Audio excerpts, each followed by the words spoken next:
para mas madali nyo maintindihan yung process ng tuning. Anyway, shoutout pala kay paring Mitchell Torres para sa dyno. Salamat pare.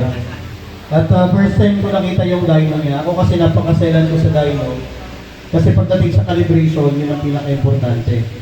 Sa totoo lang, huwag kayong makikipag-debate sa dyno ng iba ha. Kasi hindi nagtutugma yung reading.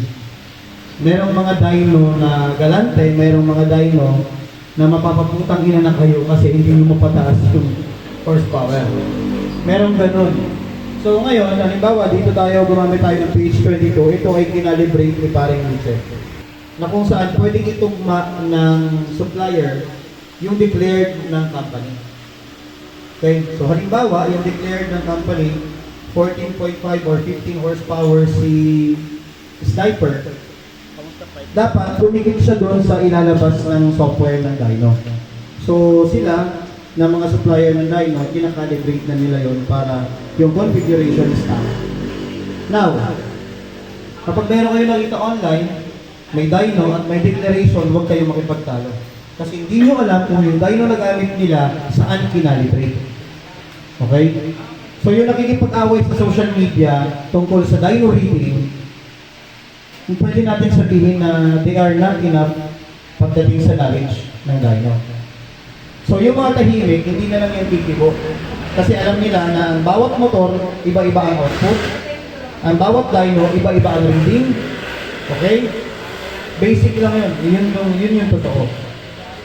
So ngayon, okay, dahil nandito kayo sa training, bawasan nyo yung mas maganda na you focus on yourself pagdating sa mga tuning, pagdating sa reading ng mga motor, pagdating sa modification or sa maintenance, dahil yun ang makakatulong sa negosyo nyo. Okay? So the more you focus on this kind of trainings, the more you focus on the knowledge, the more you will understand na mas lamang pala kayo sa knowledge dun sa mga nakikita nyo sa social media. Okay? So ngayon, ano yung essence dito? Ang totoo niyan is mas marami ang requirement na kailangan sa oras ng pag-aaral. So the more you focus now on this kind of activity or this kind of tuning, mas may intindihan nyo lalo kung ano at saan mapupunta ang ginagawa nyo. Okay? So, sabi ng iba, pag walang dyno, pangit sa center stand tuning, blah blah blah, and whatever. Kaso lang, way back 2015, wala naman akong ganito. Bakit hanggang ngayon masaya yung customer ko? So, ano difference? Okay? Everything that you will learn today is more on basics. Baseline. Saan dapat magsimula? Okay? Saan kayo mag-i-start as a tuner? Okay? As a mechanic? Yun ang aaralin natin. Okay, now, ang swerte nyo lang, mayroon tayong dyno. So, yung dyno, hindi na tayo papahirapan sa kalsada. Hindi na tayo magkakataw. Yung safety, mataas dahil nandito sa ibabaw ng dyno. Then, ang gagandaan nandito, you will see accurately kung ano yung baseline ng tinutono mo. Okay?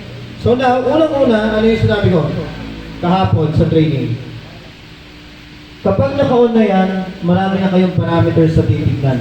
On mo na yung motor mo ba? Nung inon niya yung motor niya, ang unang pumitik dyan, yung battery. Okay, ano yung pinakaunang tinitignan sa fuel injector? Battery.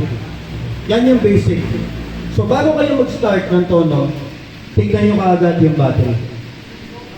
Ibig sabihin, nasa 12.2, nasa tolerance pa. Pero, ito tandaan nyo pwede din kayo magtono, natatanggalin nyo yung mga sakit ng ilaw. Okay? Para mas matagal bumaba ang kanyang voltage. So ito, at 12.1 agad kasi may naka-on dito na fan. Wala na, no? Wala na. Ilaw na lang ang naka-on. Okay. Ngayon, 12.1 ang kanyang voltage, pwede mo na siyang paandarin. Okay, paandarin mo. Nakakambyo. Tingnan natin kung pipitik muna yung battery. So, bali, ang una-una yung gagawin is kailangan nyo muna i-inspect yung motor. Okay, bago kayo magtono. Okay, maganda. Malakas talaga yung static ng malakas yung static ng electronics. Ayan. So, ngayon, Wala, di ba? Hindi pa nagre-ring. Bakit? Hindi, naka-on yan. Pero bakit hindi nag-ring? Hindi, kasi hindi po nag-ring on. Okay? Ano? Ngayon, yan. O, gumana na. ACT, IAT, gumana na. Pati yung injection, gumana na. Yung ignition, bakit wala pa? Bakit wala pa yung ignition lumalabas? Pinet mo. Okay. So ngayon, fully activated yung ECU natin. Okay? Lahat yan, gumagalaw at gumagana habang nag-ooperate yung makina. So, silipin natin ulit, ilan yung battery? 14, 37, 14, yan. Lalaro lang sa ganun. Ilan yung AFR? 12.3. Okay. Ano yan? Reach?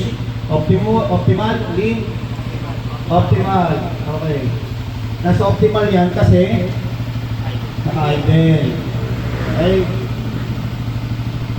Tama ba yung voltage yun, no? 0.69? Ilan ba yung standard ng Yamaha?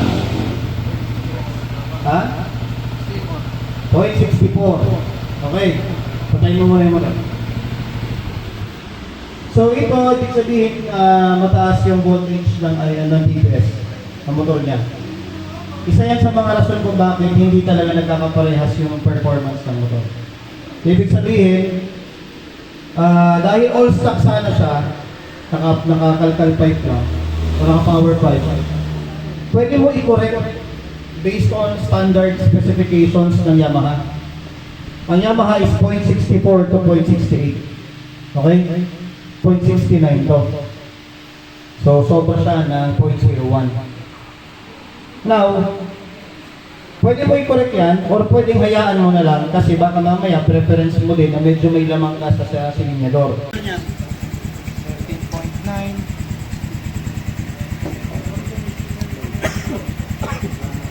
Buksan mo yung last. Pinaka-last natin. Yan ata yun, pinaka-ibabaw.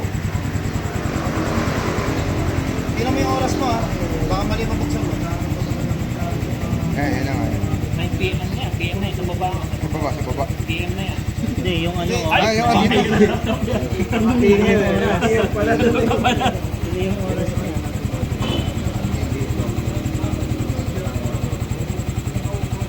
Pangalawa, siguro. Pangalawa. Yan. O yan. Yan na, ito yung ano. Ito yung sa ano, sa... Yan. Ilang horsepower yung kinambyo?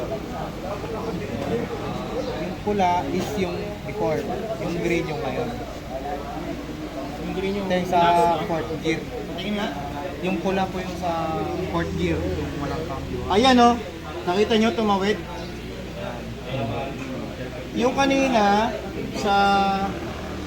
Yung green yan na po yung ngayon. Yan yung ngayon, yung green ngayon. Okay.